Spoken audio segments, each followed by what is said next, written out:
Hi, wrestling fans, and welcome to your big game Super Bowl edition of AIWF Ringside Wrestling. At least that's when we're recording. This is your Hall of Fame panel. I am Mad Matt Carter, being joined as always by Brian and Reagan Danzig and Commissioner Rick Diesel. How is everybody? Uh, well, me and Reagan both tried to race to see who can get over the crud. The crud.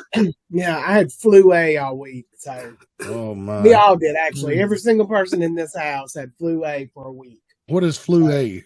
the worst one you can have. Oh, That's the okay. one that was the flu that caused the outbreak in 1923 was flu A. Is that like the one that you get where the only energy you got is to get up and pee and maybe eat a little something, and then you just have to go back to bed and keep sleeping? Yes. Yes, Yeah. I when I had to drive myself to the doctor for it, I thought I was going to die. So Wow. it was rough. Very rough. I felt like crap, but I went to the doctor and tested negative for everything. Tested negative. Okay. Well, And I'm still choked up. So I yeah. don't know. Well, I was complaining to my doctor or nurse practitioner the other week when I was in there about, being bronchitis like symptoms and all that kind of stuff. Of course, I'm a smoker, so that kind of comes with the territory. But she was just saying, hey, it's that time of year. All you can really do is take some Mucinex and suck it up. And I'm gonna tell you what, man, Mucinex must work because it's the hardest to find cough syrup in this, at least in this town, that I've ever seen. So, but anyway, so we're all fighting a sickness. Hey, if you're watching on YouTube, do me a favor and smash that like button, hit the subscribe button, and it really helps out the channel. And we've got two channels. Not only what you're watching us here on the Ringside Wrestling channel, AIWF Ringside Wrestling, the AIWF Network's our home base, and we have got a big got something big coming for the fans later today during Super Bowl halftime show. We're going to have a surprise, so if you're not interested in what's going on at the Superdome, go ahead and check us out at halftime. And if you're already subscribed, you'll get a notification. Um, Also, just talking about the network, Matt, the very first episode of the AIWF Across the Globe show is now on the network. AIWF across the globe. What is that? It, Tell us about it. it's the first AIWF actual world. It's, I guess, a national world. I don't know what's the word I'm looking for. It covers the whole Global. AIWF global. Yeah, it's a global TV show. It's run like a TV show. There's a guy out of New York, I think it is, hosts it. Oh wow! And yeah, and he talks about the AIWF, everything going on. He shows matches from all over the world. Mid Atlantic has had one match. Ty Tyson's world title match from on an upcoming episode. It's on one of the episodes from the anniversary show last year. Oh, okay. And then another episode that's upcoming has highlights of the feud of the issues that started the Rick Diesel Jackie Anderson feud from Bassett, Virginia. Oh Lord, that's a long time ago. Yeah, Like 30 with the years ago. mysterious cowboy. Yeah, that match drew a lot of people to the high school for season's beatings that year. Yeah. Yeah. Well, I think they're like 3 or 4 episodes in. On the network, it's a couple of weeks behind, because they're actually pitching it to TV stations in New York and Chicago. Oh, okay. Oh wow, that's cool. So, Well, good luck. I hope they get them on. It's expensive to put stuff on TV though now. yeah, I know. Uh, It's pretty interesting. I think it's neat that the guy, I can't remember his name. I apologize, but he's the guy that's hosting this, does a pretty good job. I mean, he does it almost like he stands and got him a nice backdrop, stands up there and they're coming to, if I'm not mistaken, they're coming to film at the anniversary show in 2 weeks for the episodes. right. Yeah, so the anniversary show. 3 weeks. Yeah, coming up in a few weeks. Let me see if I can find that poster real quick. We'll put that up on the screen just to show everybody the schedule for the rest of the year for live wrestling.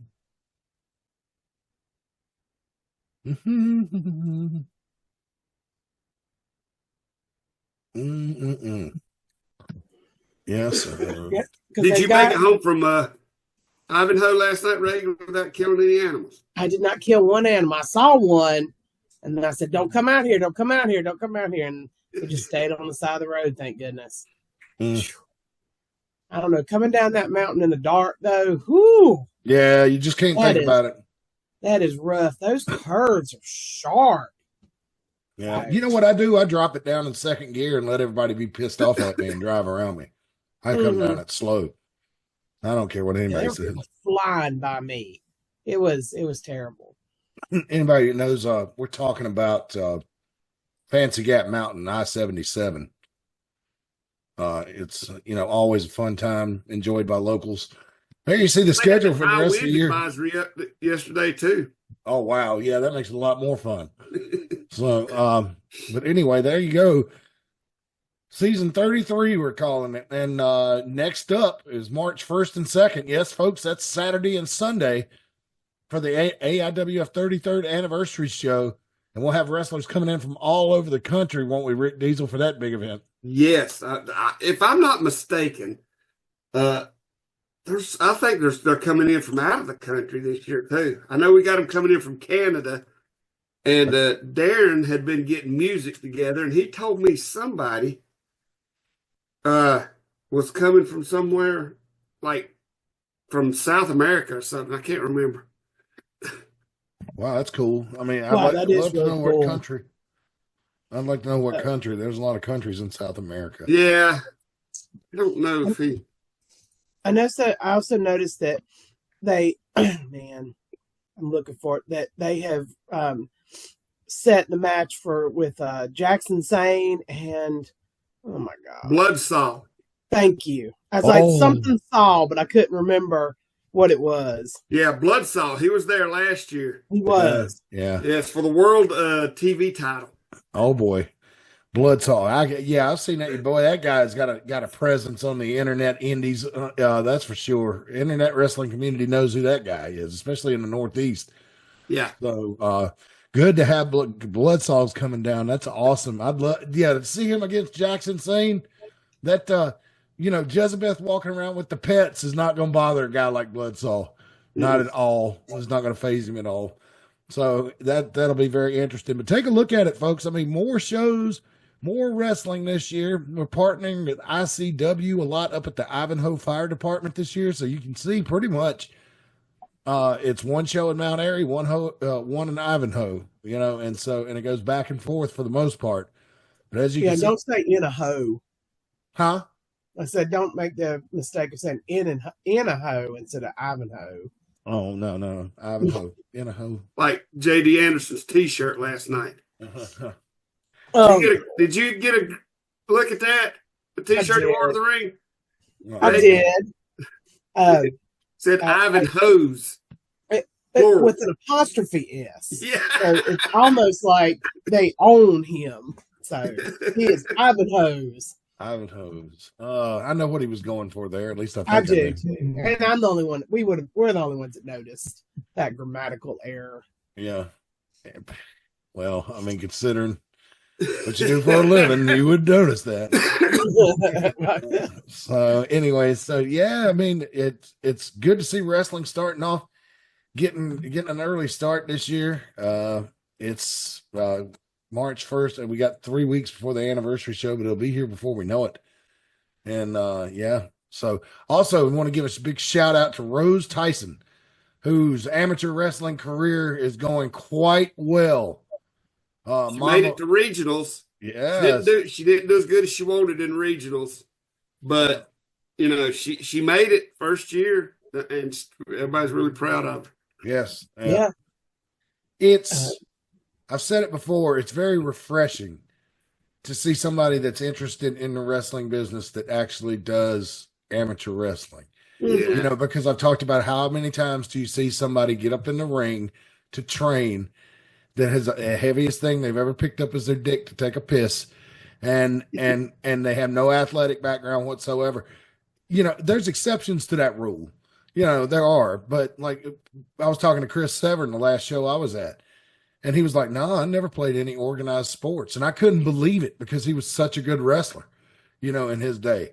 But, it's just, it's really refreshing to see. And so, honor roll girl, her mom's been bragging a lot about her online as well. She should.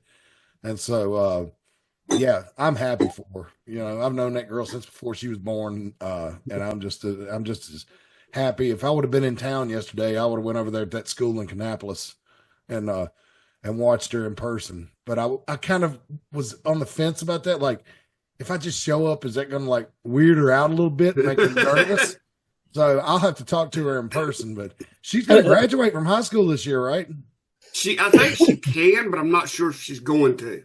I think that I heard when I was talking to her last night that she was going to go one more year, probably wrestle, because if she's that good and does one more year, she might get collegiate scholarships for it. So that would if you're be that great. good that fast, that's talent. And keep in mind, guys, she is not at a high school that has enough girls participating in wrestling to have a separate girls program. Or does she wrestle against the boys? There's 8 of them. Oh, it's 8 of them? Yeah, there's 6 or 8 of them. But she has had to wrestle. She has had to have matches against boys. Yeah. Yeah. So I know it's not a big, but I don't know if it's the same. It's about 6 or so. So, but good for Mountaineering High School to have a girls team. Yeah, man. The fact that there are enough girls interested that they have a team, and more good news today. Just found out that they were bragging on the Super Bowl pregame that Louisiana has approved women's flag football as a high school varsity sport. And, oh, man, it does my heart good, man, because here in the South, we're all football crazy for the most, except Brian and Reagan and Rick Diesel. I'm the stereotypical nuts about football. And I have always hated, because we don't want to see girls, get busted sternums and broken collarbones and stuff like that. If they want to, more power to them, but they're doing flag football as a varsity sport for women. And I love that because football is so much fun. It's like the best outdoor game next to lawn darts that you can play. And they don't make, and you have to order lawn darts from a foreign country now. I don't think you can. Oh, that's right. They're illegal here. Well, they're supposed to be, but I still see, you go on Amazon and type in lawn darts, they'll come up, I think. But yeah, so just real proud of Rose Tyson. That does my heart good. And who knows, maybe North Carolina, I don't know if it's legal here or not yet, but maybe they can pass a law here and get girls flag football going as a varsity sport. Because I'm telling you, ladies, you'd like football a lot better if you had experience playing it when you were a kid. I tell you, I really think you would. But anyway, enough about that. Let's see. Rick Diesel stepped away.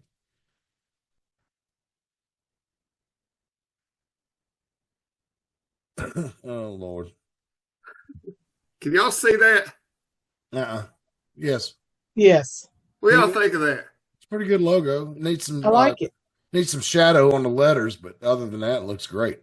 Matt says it needs shadow on the letters. It's a black background, though, so I don't know how he's going to do that. Yeah, that's true. Yeah, it's a pretty good design. Trista designed that herself.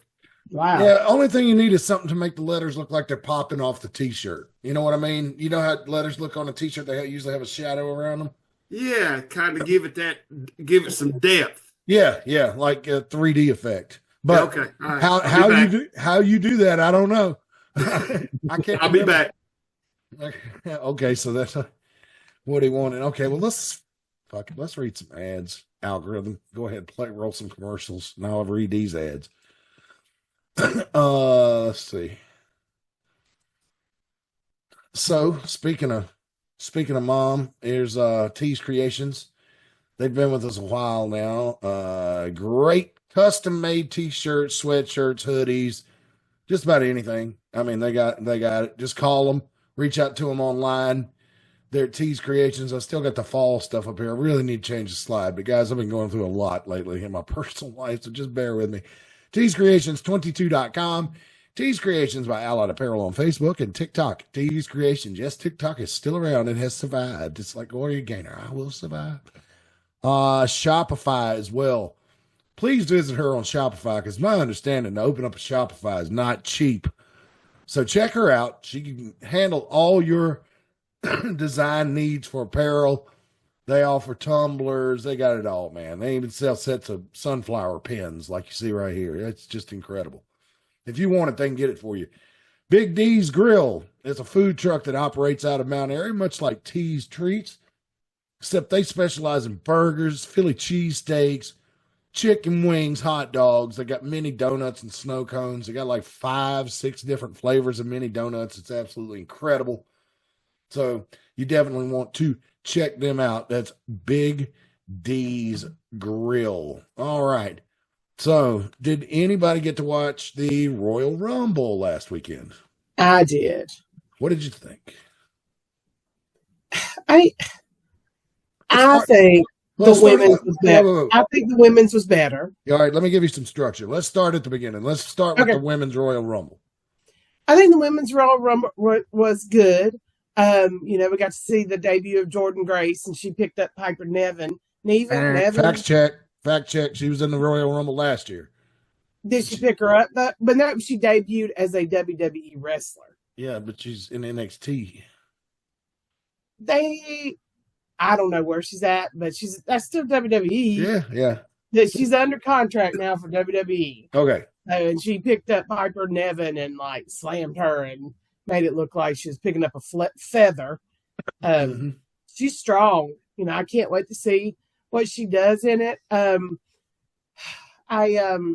think me, along with most of the wrestling community, are a little bummed by the winner. I feel like, I don't know. I feel like the internet community about Charlotte Flair. I think she's not as good as they present her to be. I don't think she's as interested. I think they've got now. This is why they have a group of women now who are just great, and just to have somebody come in off an injury first thing and win is a little disappointing. I think some of those NXT girls. I mean, they tore the house down in that match. So, but then again, I think they did it on purpose. I think they wanted to come in and give her a lot of heat, and that heat came from her walking right back in and winning, and it made everybody mad. And whoever she goes up against, they're going to be cheering for. Yep, they're notorious for that, though, right? Yeah, just bringing somebody back in and just shooting them right. You know what I'm saying? Well, did you see the reaction to her on Raw the night after? I mean, it seems to have worked because they booed her out of the building, man. Yeah. And she got a lot. She got a lot of the same on SmackDown Friday too. So I was excited to see Alexis. I can't say it. Alexis Bliss come back. Yeah. Looks great. I wish she had lasted longer. But I think I was more entertained by that match than I was the men's. So, Alexa Bliss is back after having a baby. You cannot tell it, but she suffered an injury and then got pregnant. Cornette said it was because she couldn't get away, and so she had a baby. She had a baby, and I was like, when she walked back out there, I was like, wow, okay, she's just as tiny as ever. So.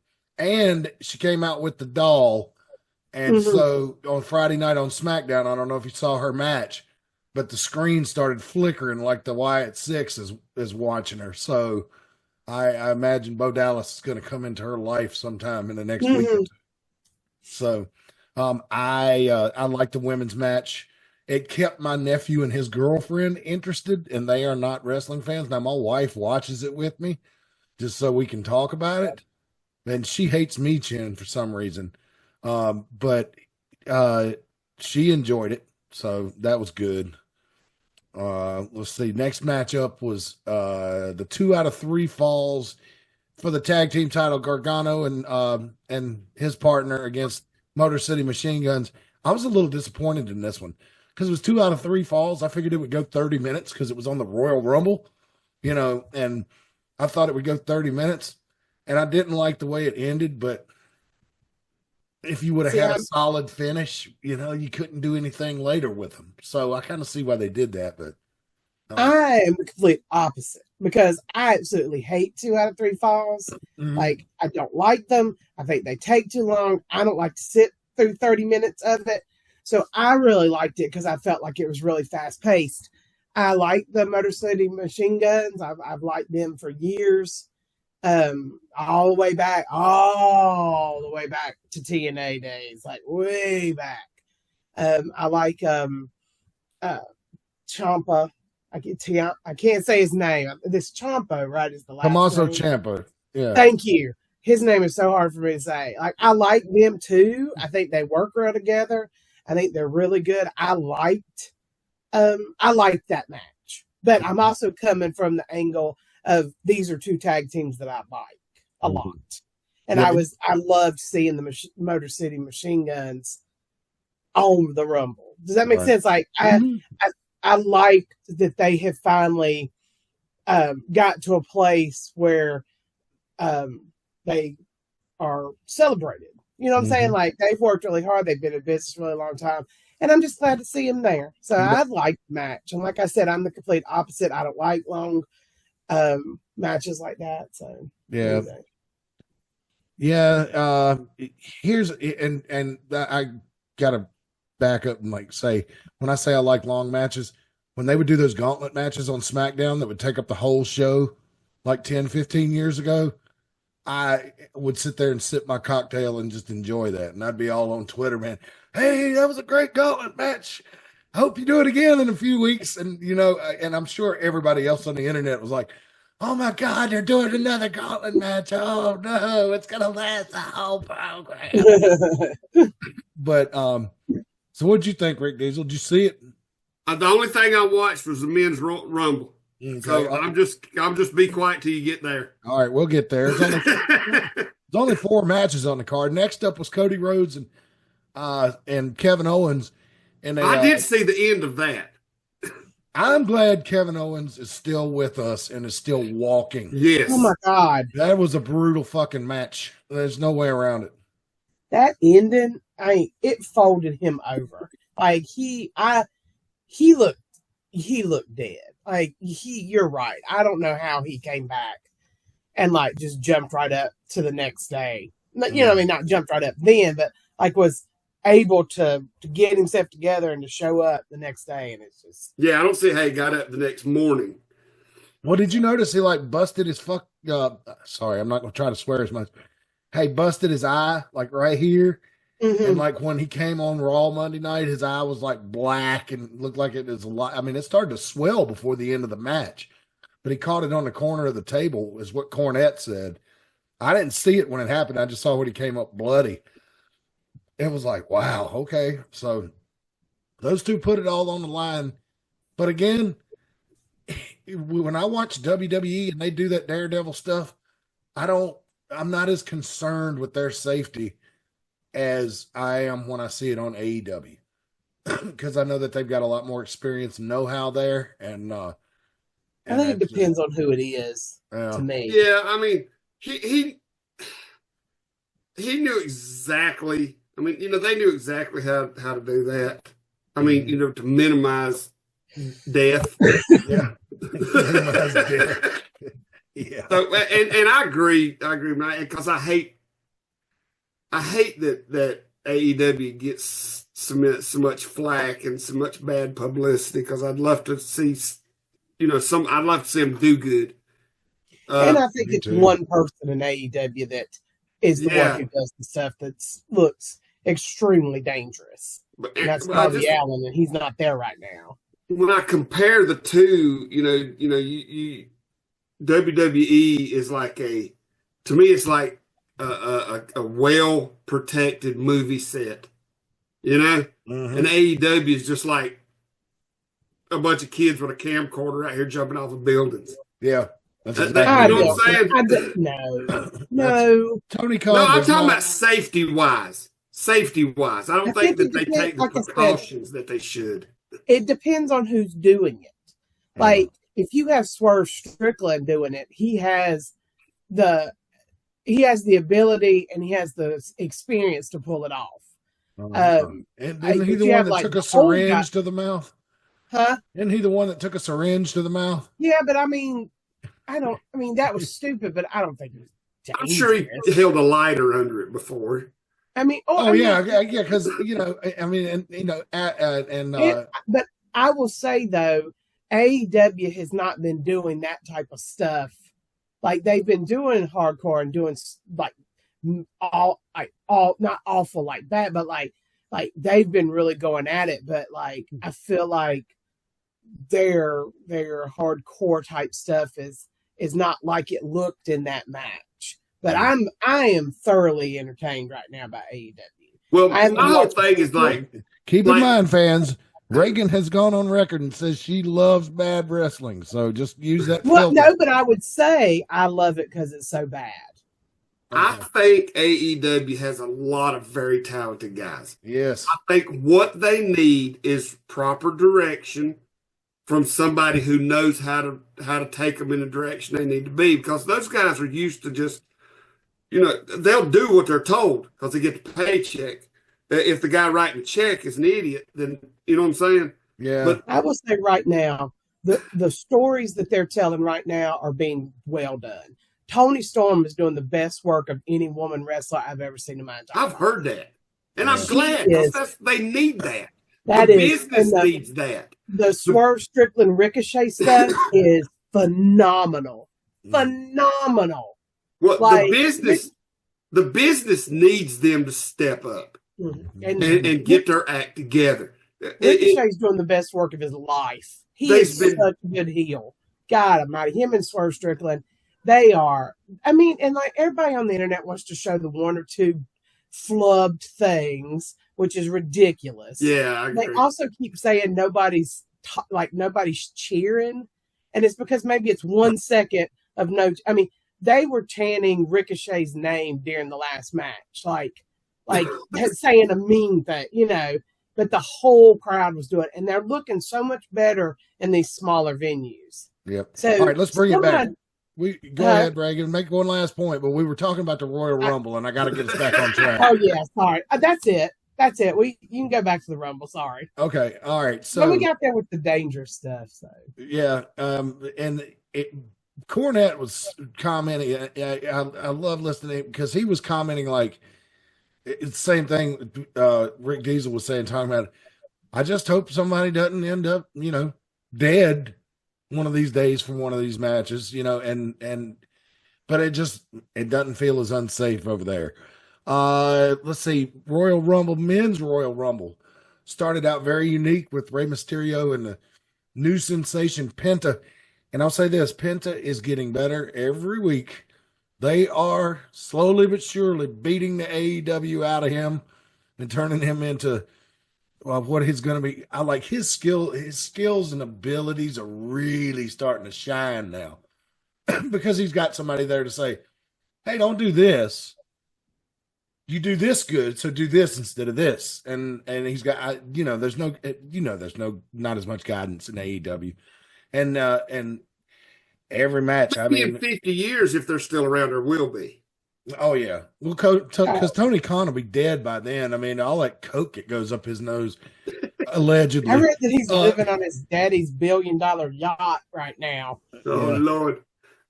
Well, I mean, Miami, Florida. I don't know about Jacksonville, but have you seen the Miami Dolphins head coach when he first went down there? He's all clean cut and wearing suits, and now his hair's all long and scraggly, his beard's all messed up. That beach life, man. They were joking on the football game a few weeks ago. Yeah, look at that Miami lifestyle's done to him. Yeah, look what it's done to him and their record.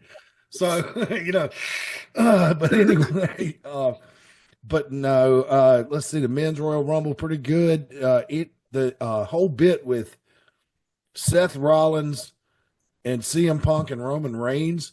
Did you see, Seth Rollins, when he done that left-footed curb stomp, ended up landing on Roman's head with both feet and then stepping on his hand.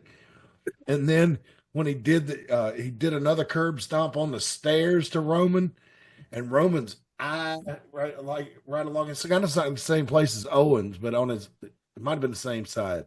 But when Paul Heyman was taking him back, like you could see the mouth coming up, and I mean, hey, they were throwing haymakers in that match. That's all I can say. It was a rough and rowdy brawl. My issue with the Royal Rumble is the same issue I have with it every year.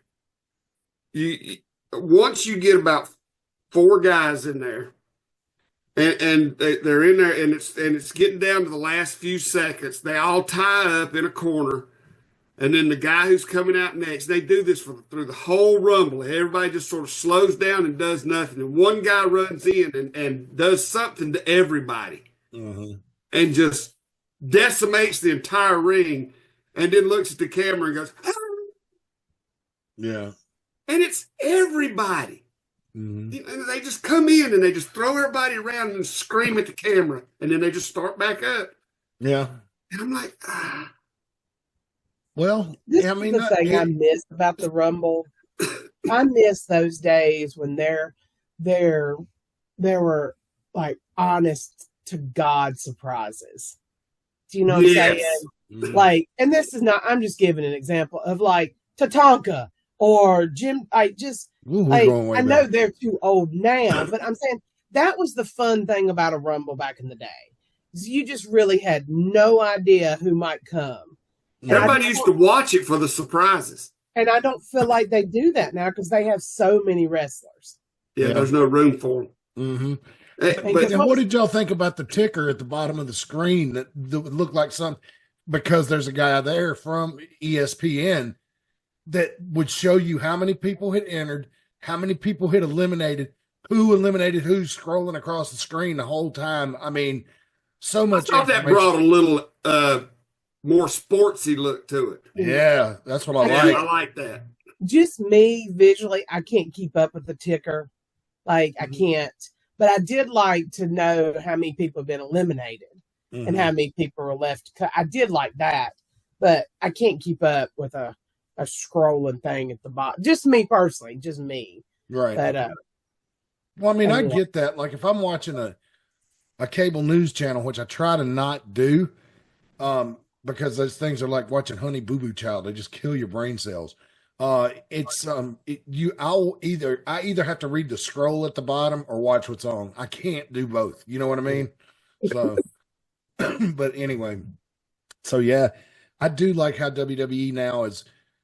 When I was watching SmackDown last night, like every 15 minutes or so, a graphic would pop up on the lower left part of the screen and give you a recap of what had happened, just in case you were coming in late. Because hey, they know it's a 3-hour program and not many mortal human beings can watch that much wrestling every week. So they're trying to make it work. And so, but yeah, so the Royal Rumble ended up winning Jey Uso. And that surprised me. I was like, I would have bet you dollars to donuts a minute before that thing ended that Cena would win it. I agree. I even said when I was like, man, he's going to come in here and win that. And I just, well, he got a late draw. It was still believable that he was still fresh enough to do it. And John's still in good shape. So, I mean, he did a semi-nude scene in the first season of Peacemaker. So, I mean, no, he's in good shape. I'm not saying that. I'm just, I'm not, I don't know. I don't like John Cena. Like, I will say last year in WrestleMania when he came out, I did mark out. But in general, I don't like John Cena. I don't like watching John Cena. Well, you should try out Peacemaker. You might like him more after that. No, I like him acting. I loved him in Fast and Furious. Oh, okay. Like, I need to watch Peacemaker because I've heard it so good.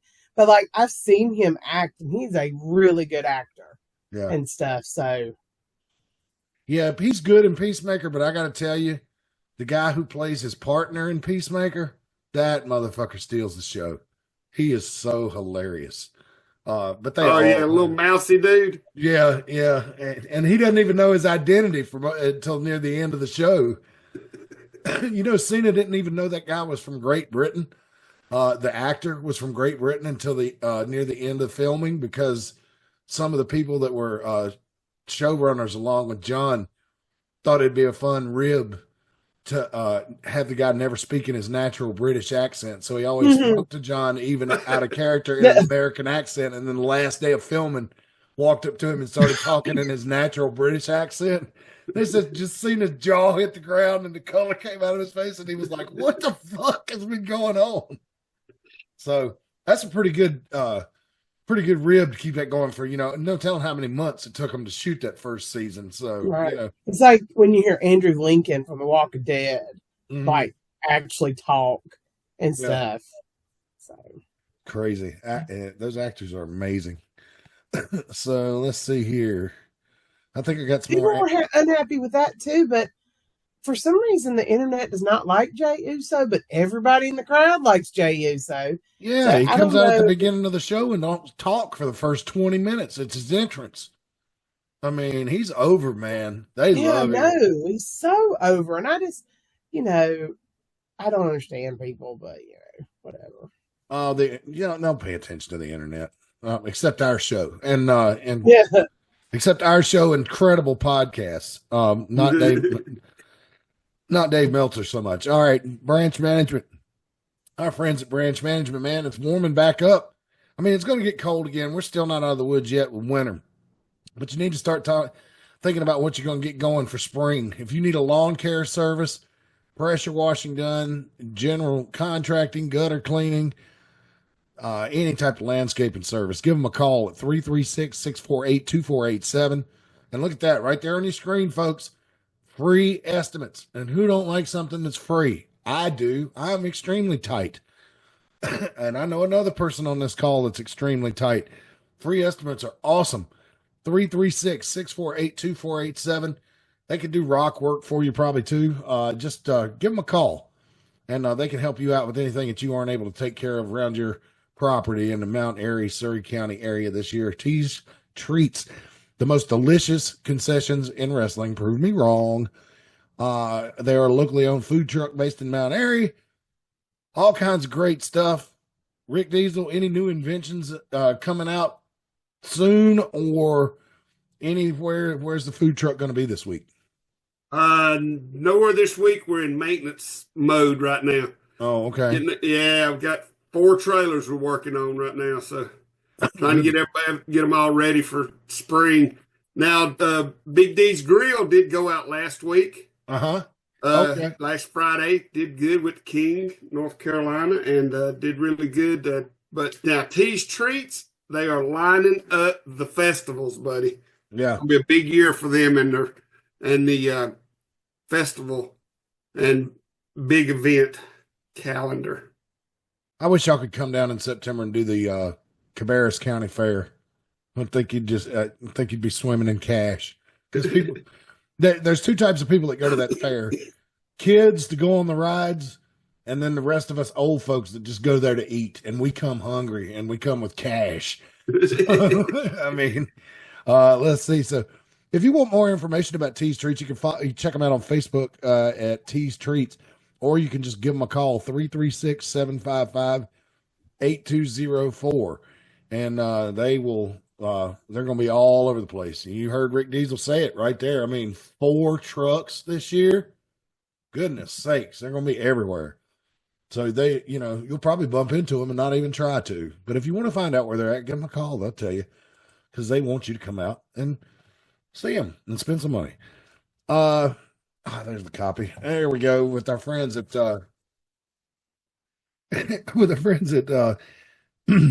Secondhand Heroes and Home for Wayward Villains. They are the gaming store that we've been talking about lately, and their newest sponsor. And look at that. They've got the old-time looking arcade cabinets that you can play. They got table space for D&D, Magic the Gathering. They have console games as well, like the old Nintendo and Sega. And it says here they got 25 arcade cabinets. So, and I'm sure some of those have multiple games in them. Like if you look over here, left of your screen, see Marvel, Capcom, Marvel Superheroes, then X-Men, then the Punisher. That's a fun game, the Punisher. I remember that. And there's Dragon's Lair right there. Boy, that's an old quarter muncher.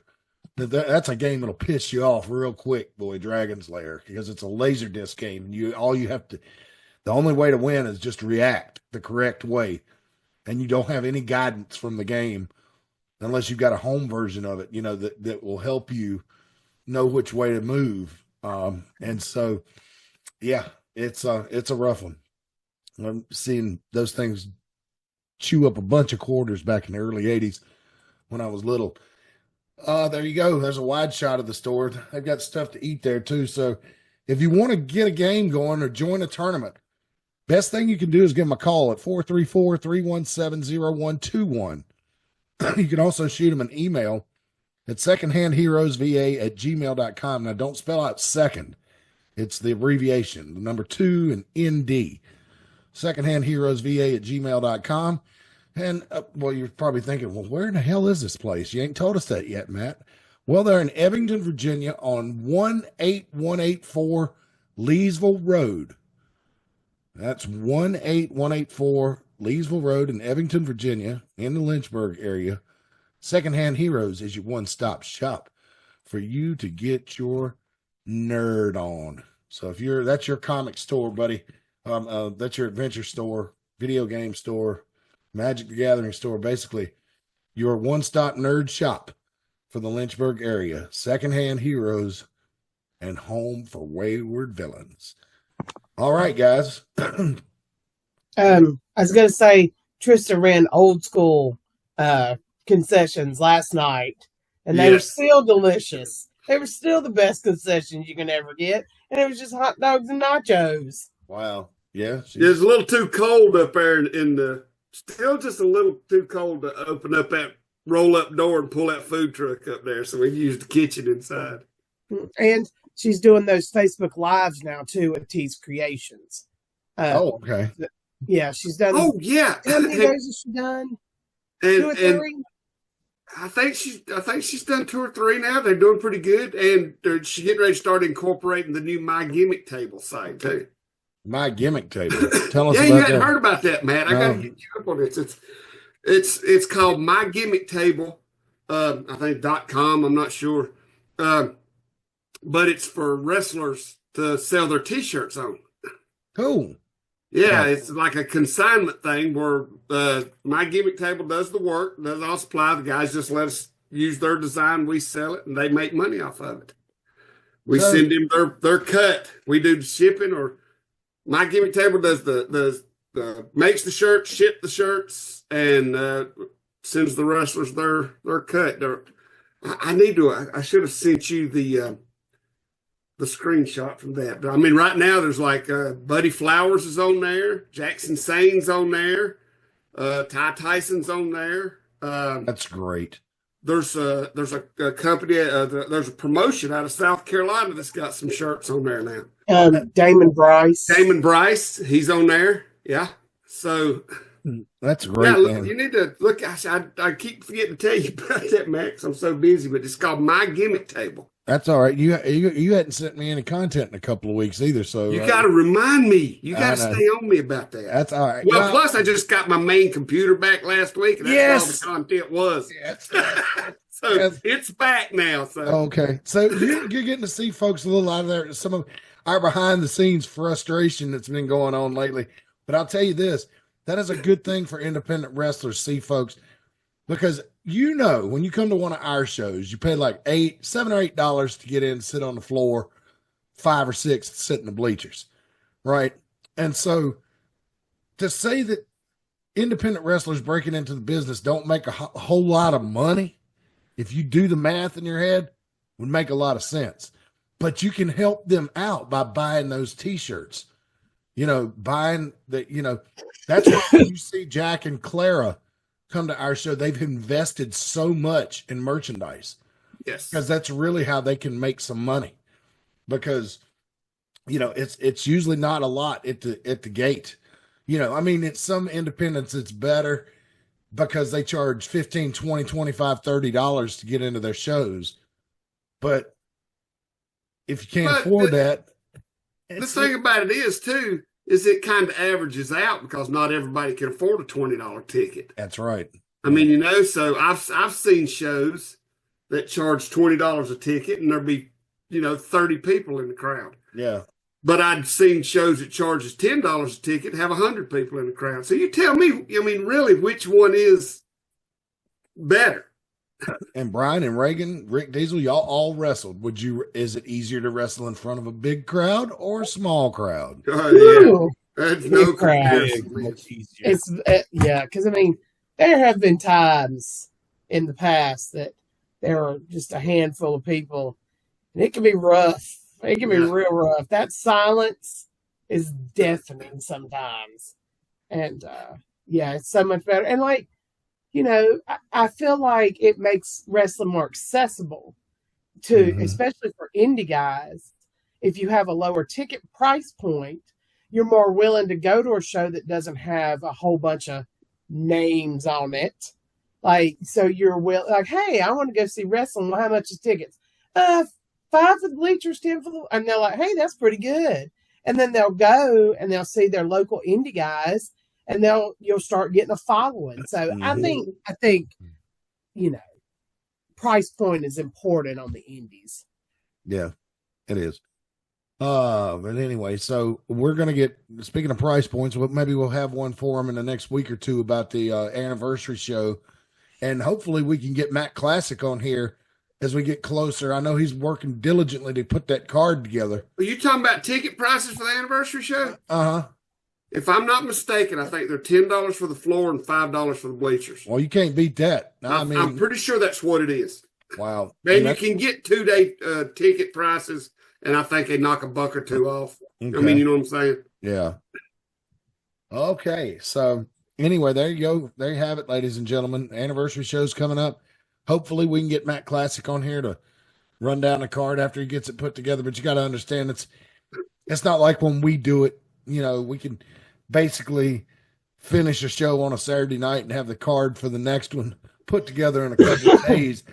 He's having to manage people from, you know, coming from all different countries and all that kind of stuff. So it's last I heard, it's like 11 or 12 matches on each day. So. Oh Lord! Well, you're gonna get your money's worth then, folks. You know, you're gonna really get a lot of bang for that buck. Yeah, so come on up and join us and have some stuff off of T's Treats, and yeah, it'll be a lot of fun, and we'll see what happens. And I think we covered about all the news. Oh, Janelle Grant updated her lawsuit against McMahon and put some more names in there and some other surly details that I really don't want to read, but I would encourage you to go out of your way. Have you guys heard about that? I have, because, you know, Michael Hayes had taken some time off here recently, you know, and everybody was gossiping and stuff, but here it comes. There's his name. Yeah. And then the big man, Brock Lesnar. So, you know, it's just an ugly mess. It is ugly. It's ugly. And, but I'm glad she's not like pulling back. You know, I think it's good to get this out there so it doesn't happen anymore. Because I don't think it happens. It probably doesn't happen as much now as it did before. But like, if you put it out there, then you're not going to have people think they can get away with it at any point now. So, you know, good for her for being. Y'all consider Vince McMahon one of the boys or a money mark? One of the boys. Really? Yeah, I mean, because like he don't strike me as a money mark, because he did business on what he thought was best for the bottom line of the company, not you know, fantasy book. He didn't even watch anybody else. Well, when I say one of the boys, I'm talking about one of the boys from the locker room. I think he's more so than Tony Khan, because he's actually wrestling. Definitely more than Tony Khan, but I don't think I would put Vince McMahon in the category as one of the boys, because he would never went in there and hung out with him. He had matches, but he wasn't a wrestler. One of the boys is a wrestler. Yeah. I mean, you know what I'm saying? Why did you ask me managers. I don't consider somebody who wasn't brought up as a wrestler one of the boys. I consider him just a money mark. Well, explain to me then why that you pitched me a multiple choice question in which both answers were wrong. Because if I'd have said he was a money mark, would you have agreed with that? Yes. Yes. Okay. Why, how so? Because it seemed like he was just a very because shrewd. a money mark wasn't brought in, trained as a wrestler, brought up as a wrestler, and then started a promotion. Mm-hmm. A money mark is somebody who just comes in, throws money at it, and starts a wrestling promotion, like Tony Khan. Mm-hmm. And that's why I feel like what has happened with Vince McMahon is, if you'll sit and think about it, and the point I was trying to get to is Vince McMahon's not one of the boys, is why all the boys turned on him. Mm.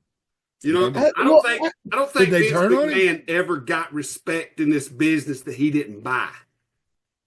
That's probably true, because most people always talk about him, you know, oh man, I'm set for life thanks to Vince. You know, I love that man.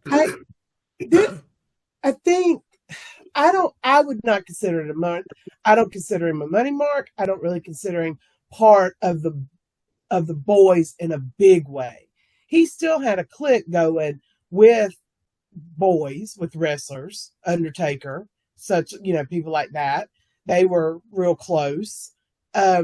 He had his inner circle. He was somebody that was brought up in the business. It's not like he wasn't brought up in the wrestling business. I see him more, I would see him more of a businessman than even a promoter. Mm-hmm. And I know that sounds weird too, but I felt like he tried to run WWE like a business. You know, no, I think he did. I mean, yeah, I know I'm saying he did. Well, he said it himself. I don't want to call it wrestling. Yeah. I don't want to call my guys wrestlers. I want to call them superstars. Mm-hmm. So by definition, he didn't care about wrestling. He cared about making a product that would sell. And if that meant changing it completely, that's what he would do. Mm-hmm. I mean, that is what he did. In the 80s, he made his wrestling show pretty much a Saturday morning cartoon with big characters. He actually did make a Saturday morning cartoon. Yeah, right. He made his wrestling show, you know, a cartoon show too. I would say the only money mark-esque thing that you could say about him is he had a certain idea of what a wrestler should look like. Well, he wanted big, I guess muscular guys, and that's the only thing I would say would have any kind of. And I'm pushing that it would be a Mark thing. I'm pushing that, but he did definitely have a vision of what the men should look like that he had on his show. Yeah, even when smaller guys started becoming more popular, he was just like, "No, that's not what a wrestler looks like," even though, you know, it was making money. I guess the point that I missed that I was trying to make was the fact that let's take Vince McMahon and this scandal that he's had. It's like when the reason I say all the respect he ever had he bought is because now nobody has any fear whatsoever just throwing him under the bus. It's like they don't care about him no more. And that's every money mark I've ever seen in this business. They don't have the respect of the boys other than their bank account. And once they're gone, nobody cares about them no more. You know, it's like as bad of let's take like Bill Watts. Bill Watts he'd come up as a wrestler, and he was a horrible promoter at times, but everybody still respected him even years after. Mm-hmm. Fritz von Erich. I mean, you know what I'm saying? He was basically an evil man at times, you know, but the boys respected him because he'd done what they done. Mm-hmm. Vern Gagne, he, you know, basically run the AWA in the Grand League. I see that face, Reagan. Vern Gagne, but the boys respected Vern for Vern because he got in there and done what they done. Vince McMahon had his scandal, and now everybody's just like washing their hands of it. They'll erase him from history. We've all known money marks who's come in And I Eddie guess Graham. maybe Don't forget to compared mention against Eddie a Graham. regular. Do what, Matt? Don't forget to mention Eddie Graham. That's the territory promoters, because he was a wrestler too, you know. And Yes. and The boys never. There's nothing they could have done that would have took that respect away. mm-hmm. But maybe putting Vince in as a money mark may have been the wrong choice of words, because money marks come and go and are forgotten. Mm-hmm.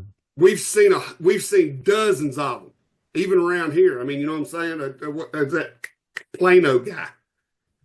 Everybody remembers him. Had New Dimensions Wrestling. Oh, God. Yeah. I was See like, how was easy it it Chris was? Plano?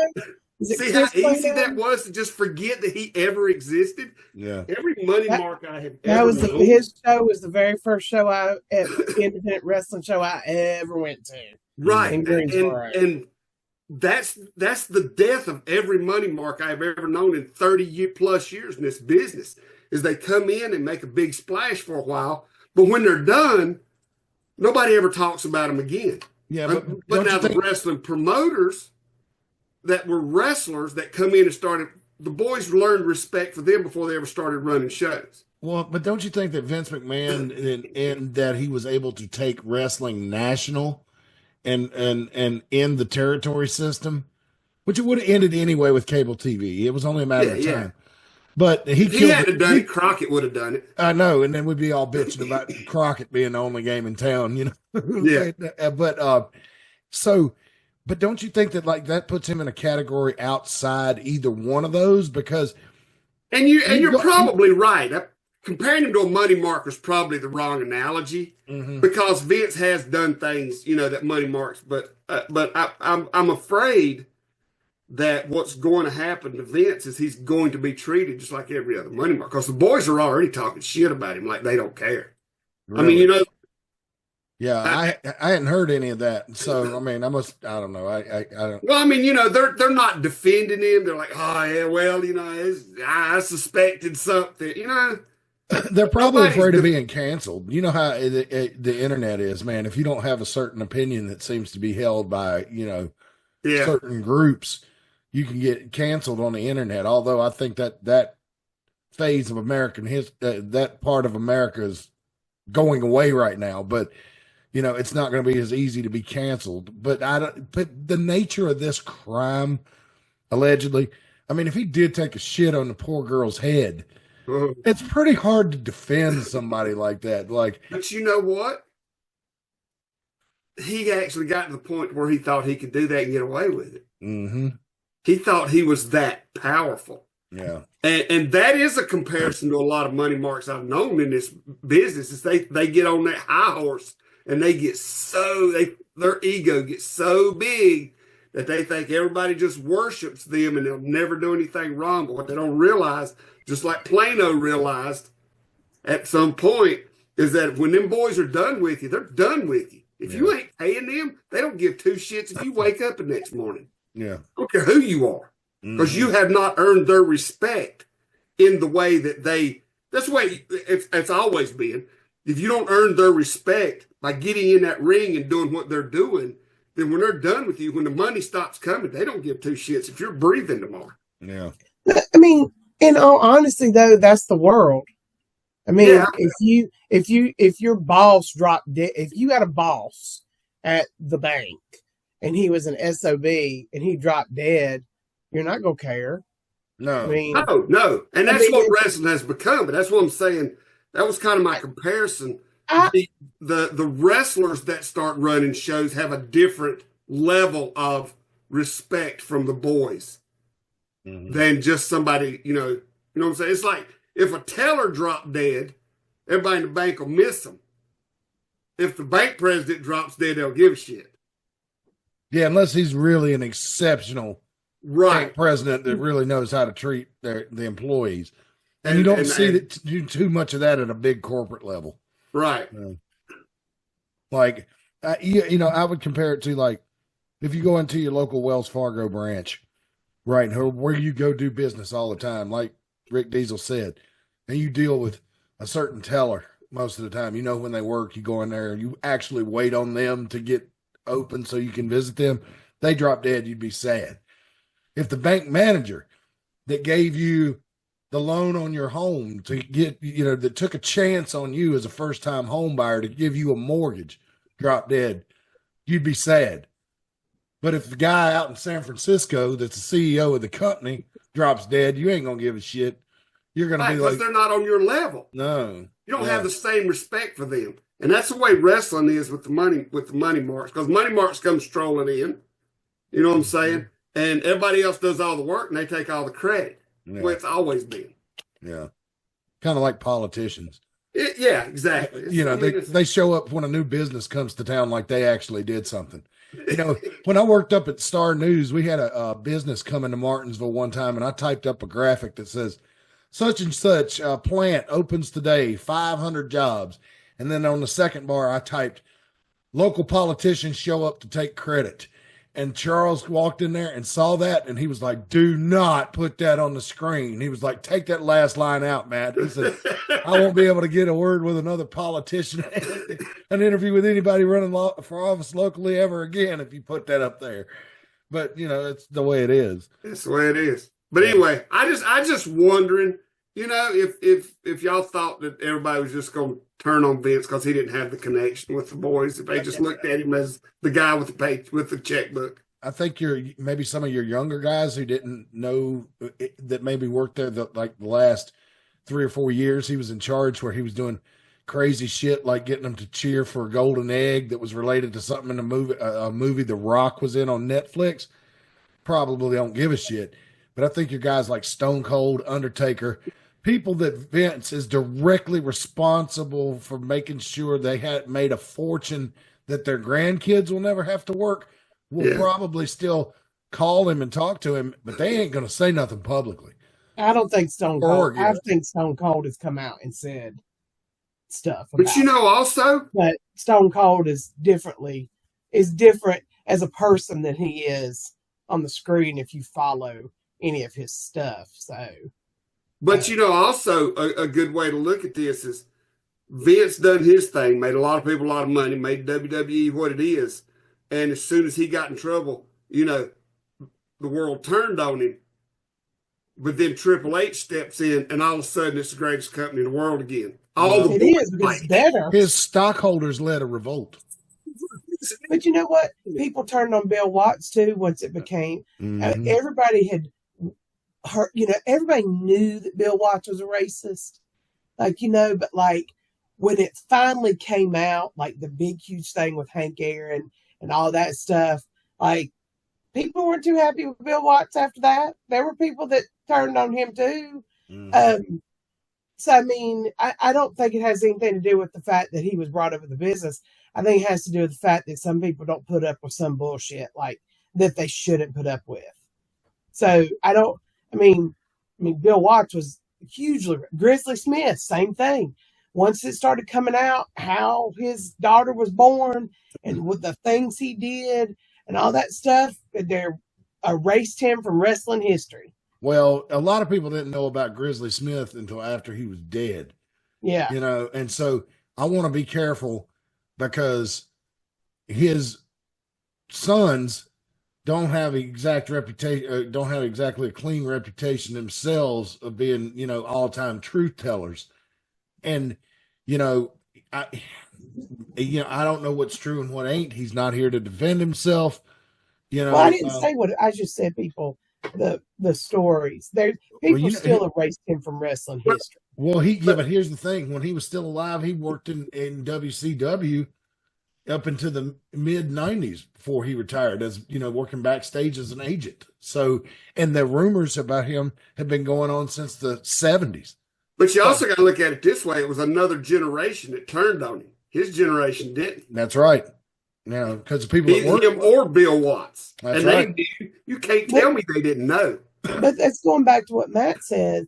You would have the newer guys turn on him versus the older guys. Yeah, the next generation come in with a whole different set of morals and values, and they'll be like, I ain't putting up with this shit. Yeah, well, Cornette has said at the time when they were working in Mid-South in '84 that they heard those rumors, but you heard so much crazy shit about people back then you just kind of let it go in one ear and out the other because you didn't really know what was bullshit and what wasn't. So you took everything at face value that it was bullshit, and then you find out years later and you're like, oh, well, that does explain when we were here, I saw that, but anyways, so all right, here's the next big question. And I got this from Cornette. This is coming off the same thing. If let's just say criminal charges are brought against McMahon, he's tried and convicted. Well, one of his best friends is sitting in the White House. Does he get pardoned? Yeah. No, I don't doubt that. I don't think he will. Don't think What? so? What? His wife is going to be in the damn I don't cabinet. care. I don't care. Because I don't think he'll get pardoned because it's not. It's a moral crime. It's not. You know what I'm saying? I mean, it's a crime, but pardon somebody for something like that, I think is over. I think it's beneath the office. I think so too. And I will say this. And I know why Reagan's scoffing at that. And I want to be clear about this. He did pardon a bunch of those January 6th people a lot of them have been rearrested because they had warrants for other crimes already out on them.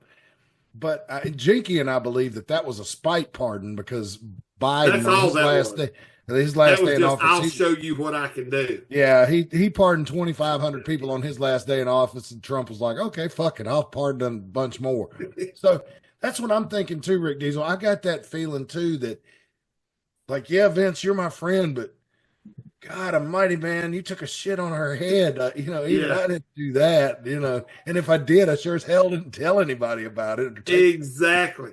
And I think that, like I said, that pardoning somebody for that is beneath the office, no matter who's in there. Yeah, because that's just a nasty damn moral crime that any human being should think another human being should be punished for.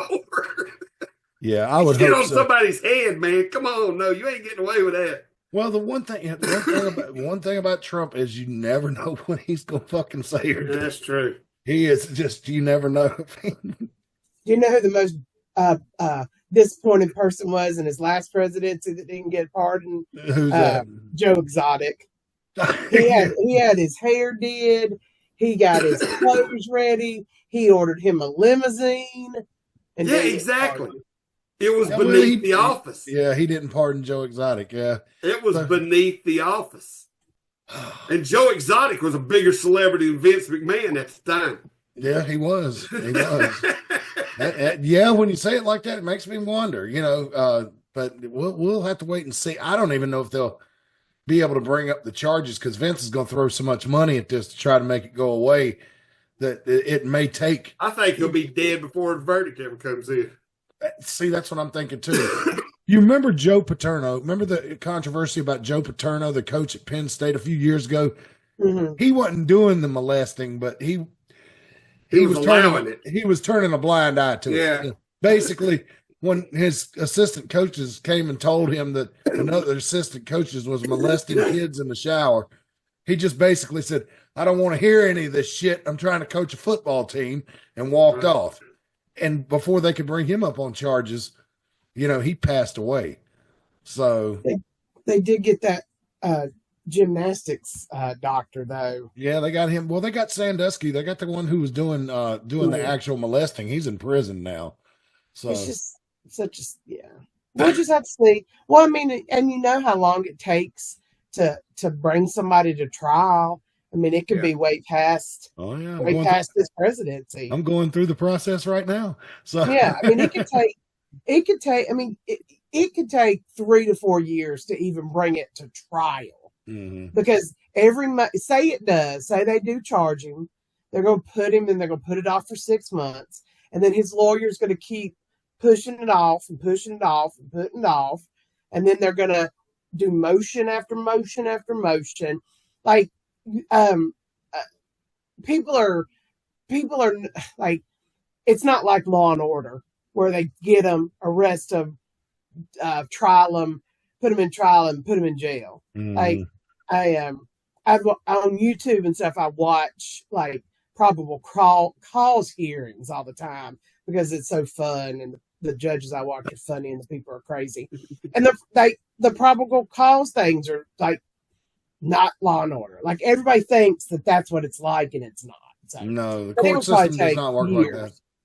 Yeah. The court system, but thank God for the court system, because through all I've been going through lately, I have realized how each courthouse in each city and each county holds our society together by just record keeping and just making sure everything is done on an even keel. Now, there's stuff that, bad stuff still happens, but man, if we didn't have our court system, this country would fall apart. I mean, it would not know whether to wind its ass or scratch its watch, and so if you work in the court system, you're appreciated. I know you might think your job's mundane and dull and nobody cares, but I do, because I've been dealing with it a lot lately.